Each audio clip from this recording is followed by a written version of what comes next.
Et après le football, Guillaume van der Schaag, rédacteur en chef du magazine Sprint, on va parler des autres sports qui ont droit aussi à leur petit point sur l'actualité, notamment le championnat de France de tennis de table. Absolument, c'était à Orchies ce week-end, à la Davo Pével Arena. Des superbes résultats pour les pongistes régionaux, avec notamment Xiaoxin Yang, la joueuse du CP et Thomas Le Breton, le pongiste de Bruyl, qui sont tous les deux en bronze sur la 3e marche du podium. Alors, certains voyaient déjà Xiaoxin Yang comme la potentielle championne de France. Malheureusement, Jian Nan Yuan chez les femmes, c'est pas facile à dire, l'a emporté. Et puis du côté des messieurs, Adrien Matenet chez les hommes s'est assez logiquement imposé suite à une superbe finale face à Wesh. Stéphane Wesh qui a fait aussi un très très beau parcours dans ces championnats de France.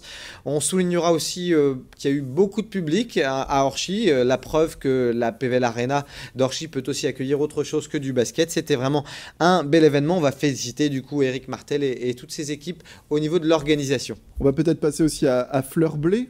Fleur B, absolument, avec la course hors stade, Fleur B Gicourt qui fêtait son 30e anniversaire. Pierre Poteau s'est imposé sur le semi-marathon devant l'excellent coureur de la métropole lilloise, Romain Carrette, qui avait déjà brillé lors du semi-marathon de Marc-en-Barœul. Fleur B a donc fêté ses 30 ans avec plus de 2700 coureurs, mais aussi avec un petit peu de pluie. Néanmoins, c'était une belle édition et pour une course hors stade qui mérite son affluence et sa notoriété, c'est vraiment un bel événement. Fleur Bégicourt.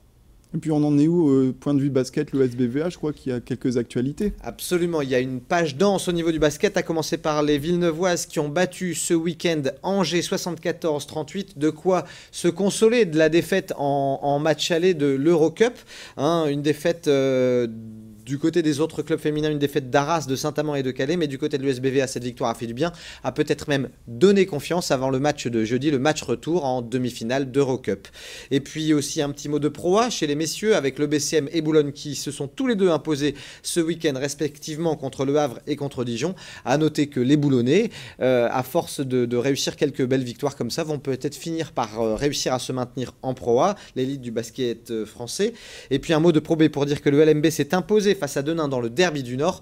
Orchies a eu moins de réussite ce week-end avec une défaite en Alsace du côté de Souffel-Weiersheim. Et si je vous dis handball, volley, water-polo? Alors d'abord en handball, la défaite de l'USDK en 8e de finale de Coupe de France. Maintenant on peut penser que ce n'était pas la priorité du club dunkerquois qui a une belle carte à jouer en Champions League et en championnat. Si vous me dites volley, je vous réponds que le TLM jouera a priori, c'est quasiment sûr en Ligue B la saison prochaine, puisque les Tourquenois, après avoir mené 2-7-0, se sont inclinés face à Nantes 3-7-2. Là, c'était vraiment la douche froide pour les Tourquenois. Et puis un petit mot de waterpolo pour vous répondre, pour vous dire que Douai s'est imposé face à Sète, qui est un concurrent direct dans la course maintien. À l'inverse, les enfants de Neptune à Lille Métropole ont été s'incliner du côté de Montpellier. Bien, merci beaucoup Guillaume van der Schaag pour ces précisions sportives. Un week-end sportif qui a été très chargé. À bientôt.